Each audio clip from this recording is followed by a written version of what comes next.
Saya bilang orang Kristen harus belajar kepada orang Muslim, dan memang harus belajar, iya kan? Sesuatu yang positif harus kita ambil. Orang Muslim kalau datang sholat, datang beribadah berjemaah, mereka pakai pakaian yang bagus. Iya, shalom bagi kita semua dimanapun kita berada saat ini. Kiranya kita semua tetap berada dalam keadaan sehat, dan apapun yang merupakan aktivitas kita sepanjang hari ini, kiranya Tuhan Yesus memberkati. Dan kembali berjumpa lagi di channel kita ini, yaitu Zimayan Yasin. Terima kasih buat teman-teman semua dan juga para sahabat yang sudah mendukung perkembangan channel ini dengan setia. Dan kiranya kita tetap menggunakannya untuk menjadi berkat bagi semua orang. Nah teman-teman, pada video kali ini saya akan menanggapi apa yang menjadi pernyataan atau yang menjadi kritik dari seorang pria. Saya kurang tahu pria ini apakah dia beragama Kristen atau Islam, tetapi dia mengkritik tentang cara berpakaian orang Kristen. Dia berkata, kalau orang Kristen itu ke gereja itu suka pakai rok mini, dan kalau perlu harus belajar kepada Muslim, katanya, bagaimana cara berpakaian. Nah teman-teman, dan juga dia menyinggung tentang kiblat ya. Dia berkata bahwa Islam punya kiblat, Yahudi punya kiblat, dan Kristen itu di mana kiblatnya. Sebelumnya mari kita simak videonya yang berikut ini. Saya bilang orang Kristen harus belajar kepada orang Muslim, dan memang harus belajar, iya kan? Sesuatu yang positif harus kita ambil. Orang Muslim kalau datang sholat, datang beribadah berjemaah, mereka pakai pakaian yang bagus. Tapi kadang-kala di gereja ada orang datang pakai rok di atas lutut. Bahkan pendeta yang mengaku hamba Tuhan, perempuan, pakai baju, pakai perlengkapan untuk ibadah, pakai rok mini. Ini bahaya, memancing-mancing keadaan, memancing dosa yang akan menjerat kehidupan, bahkan akan menjadi batu sandungan bagi orang banyak. Makanya tidak salah kita belajar ke agama yang lain. Video dari abang ini bagus-bagus Bapak Ibu, dan lagi sangat viral gitu untuk dibahas. Abang ini menyatakan di dalam videonya tadi, katanya contohlah umat Islam ketika mereka ke masjid, umat Islam berpakaian rapi, pakai harum-haruman. Lah, coba lihat orang mau ke gereja, katanya perempuannya pakai rok mini, bahkan pendetanya juga pakai rok mini. Saya yakin satrinya pasti pakai baju syar'i serba tertutup, malah diperkosa. Jadi jelas kan, yang salah bukan pakaiannya, yang salah otak laki-lakinya cabul. Jadi jangan ngatur cara wanita berpakaian, atur dulu otakmu kawan. Kalau otakmu mesum, pakai pakaian serba tertutup pun kau pasti nafsu. Syar'ikan dulu otakmu. Muslim kalau berdoa pasti harus menghadap kiblat. Harus ada kiblatnya, di mana mereka fokus ke kiblat tersebut. Nah, orang Yahudi di perjanjian lama kalau mereka berdoa harus menghadap kiblat ke Yerusalem. Di mana datanya? Di mana ayatnya? Daniel pasal 6 ayat yang ke-11. Daniel berdoa menghadap Yerusalem. 3 kali sehari dia berdoa menghadap ke Yerusalem. Artinya kiblatnya adalah Yerusalem. Nah, jadi pertanyaan, di mana kiblat orang Kristen? Sebab orang Yahudi dalam Alkitab Perjanjian Lama Old Testament kiblatnya ke Yerusalem. Jadi pertanyaan, kalau orang Kristen berdoa kiblatnya di mana?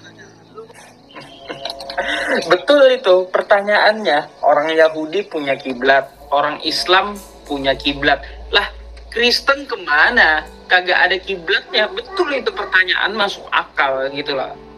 Nah jadi itu dia videonya teman-teman yang pertama tadi, bahwa dia himbau kepada orang Kristen untuk belajar cara berpakaian kepada orang Muslim. Nah teman-teman, ada satu firman Tuhan mengatakan bahwa manusia melihat apa yang di depan mata, tetapi Tuhanlah yang melihat hati. Artinya teman-teman, bahwa kita berkenan kepada Allah itu bukan soal penampilan kita, bagaimana cara berpakaian kita. Dan cara berpakaian kita itu tidak menentukan kita bahwa kita tidak berdosa dan kita berkenan kepada Allah. Dan apa yang disampaikan oleh Permadi Arya tadi itu betul. Nah, karena itu tidak menjamin bahwa ketika seorang perempuan menutupi dari atas sampai ke bawah, itu tidak menjamin bahwa laki-laki tidak akan nafsu. Nah, ada beberapa kasus. Ini komentar Permadi Arya saya ambil ketika muncul kasus pelecehan terhadap beberapa santriwati ya. Nah, di sana ada belasan santri yang dimana itu Heri Wirawan pelakunya, dan itu bukan hanya di situ, bukan hanya di satu daerah saja kejadiannya. Ada beberapa kasus di beberapa pondok pesantren teman-teman yang terjadi perbuatan kekerasan seksual kepada santrinya. Nah, bisa cek saja di YouTube, itu bukan hanya satu kasus. Nah, artinya bahwa sekalipun santrinya itu sudah menutup aurat sampai ke bawah, itu tidak menjamin bahwa laki-laki yang melihat dia itu tidak nafsu. Nah, artinya bahwa kalau mau tidak nafsu, seperti kata Permadi Arya, kalau mau tidak melakukan dosa, itu yang pertama dibereskan adalah cara berpikirnya. Beres dulu ini. Sekalipun sudah tertutup sampai ke bawah, dari atas sampai ke bawah, tapi kalau belum beres ini, tetap saja akan ada hawa nafsu. Nah, kalau pikirannya mesum, itu bagaimanapun itu wanita menutup auratnya itu pasti akan bisa diterobos, seperti Heri Wirawan.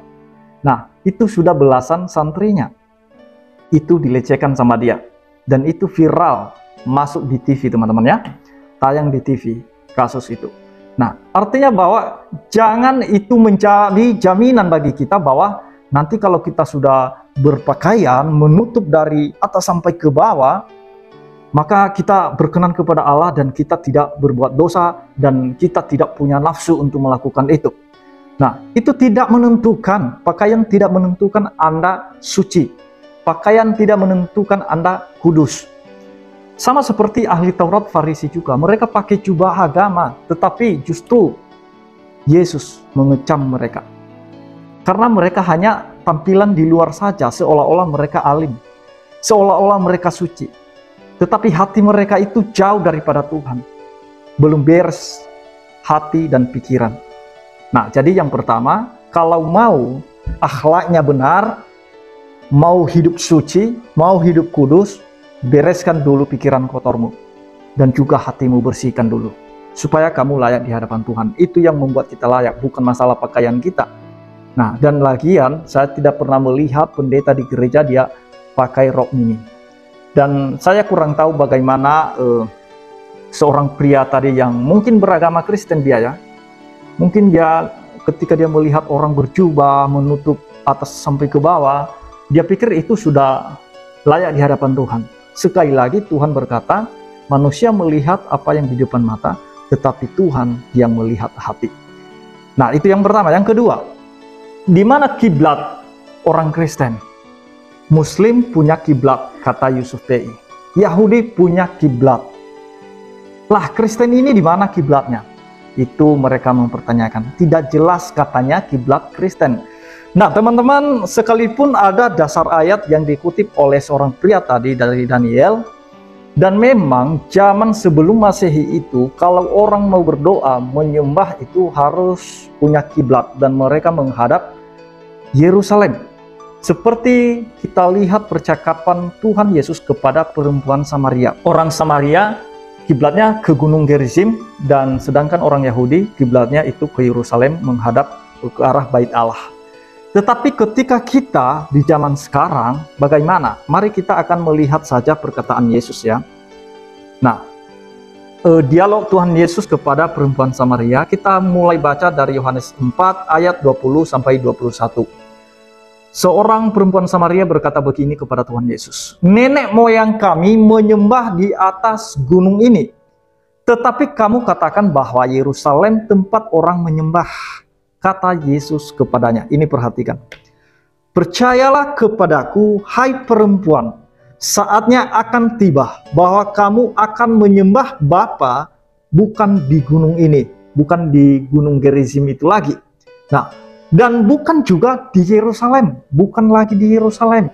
Nah, bagaimana ayat 22? "Kamu menyembah apa yang tidak kamu kenal, kami menyembah apa yang kami kenal, sebab keselamatan datang dari bangsa Yahudi." Ayat 23, "Tetapi saatnya akan datang dan sudah tiba sekarang bahwa penyembah-penyembah benar akan menyembah Bapa dalam roh dan kebenaran, sebab Bapa menghendaki penyembah-penyembah demikian. Perhatikan kata kuncinya teman-teman ya di ayat 23. Tetapi saatnya akan datang dan sudah tiba sekarang bahwa penyembah-penyembah benar akan menyembah Bapa dalam roh dan kebenaran. Nah, teman-teman, Yesus menyampaikan di sini bahwa penyembahan yang benar itu bukan ketika orang menghadap ke Yerusalem, bukan ketika orang menghadap ke Gunung Gerizim, tetapi penyembah yang benar, menyembah yang benar itu adalah menyembah Bapa dalam roh dan kebenaran. Apa kata Tuhan Yesus? Sebab Bapa menghendaki penyembah-penyembah demikian. Bagaimana sih menyembah Bapa dalam roh dan kebenaran? Perhatikan teman-teman apa yang dikatakan oleh firman Tuhan, bahwa kediaman Allah bukan lagi di Yerusalem yang di Bait Allah sekarang ini, karena Bait Allah pun sudah runtuh.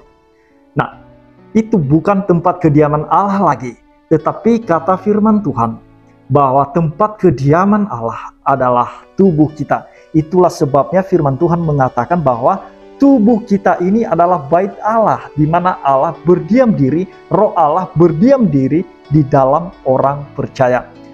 Jadi kita menyembah roh. Jadi kita menyembah Bapa dalam roh dan kebenaran itu, di mana kita menyembah Dia di dalam roh kita. Ketika kita menyembah Tuhan, pasti kita bersama-sama dengan roh kita, atau roh kita bersama-sama dengan kita. Bukan hanya badani saja, bukan hanya fisik saja, tetapi bahkan roh dan jiwa kita itu menyembah kepada Tuhan. Nah, dan menyembah Dia dalam roh dan kebenaran. Seperti yang dikatakan oleh Paulus, persembahkanlah tubuhmu sebagai persembahan yang hidup, yang kudus dan yang berkenan kepada Allah. Itu adalah ibadah yang sejati.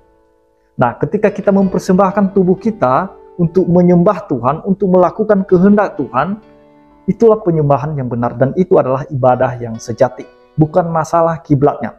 Bahkan firman Tuhan mengatakan, kita melihat di dalam Efesus 4 ya, ayat 15-16, begini firman Tuhan, tetapi dengan teguh berpegang kepada kebenaran di dalam kasih kita bertumbuh di dalam segala hal ke arah Dia, Kristus, yang adalah kepala, daripadanya lah seluruh tubuh yang rapi tersusun dan diikat menjadi satu oleh pelayanan semua bagiannya, sesuai dengan kadar pekerjaan tiap-tiap anggota, menerima pertumbuhannya dan membangun dirinya dalam kasih.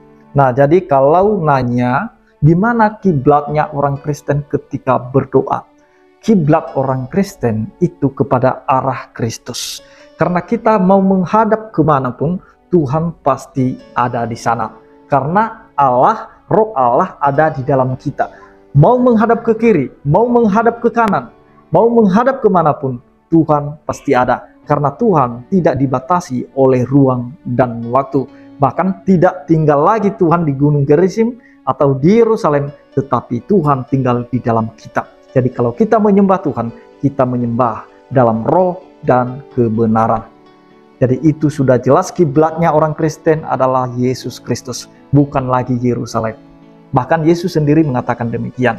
Jadi orang-orang ini seperti Yusuf P ini sebenarnya masih minim pengetahuannya tentang itu, bahkan dia tidak tahu sama sekali. Dia hanya banyak ngomong aja sebenarnya. Nah, jadi itu dasar-dasarnya ya, di mana kiblat kita ke arah Kristus. Dan juga seperti pria Kristen tadi, juga mungkin dia kaum awam, tapi sudah mulai berani mengkritik, mengomentari. Ya, sama aja orang buta menuntun orang buta. Nah, jadi teman-teman, sekali lagi bahwa pakaian tidak menentukan Anda suci atau kudus dan berkenan kepada Tuhan. Tidak. Dan kemudian kiblat orang Kristen itu kepada arah Kristus, menuju ke arah Kristus. Nah, jadi kalau kita menghadap kemanapun, Tuhan pasti tahu dan Tuhan pasti mendengar apa yang kita doakan. Nah, jadi itu yang mau saya sampaikan. Kiranya Tuhan Yesus memberkati kita semua. Shalom.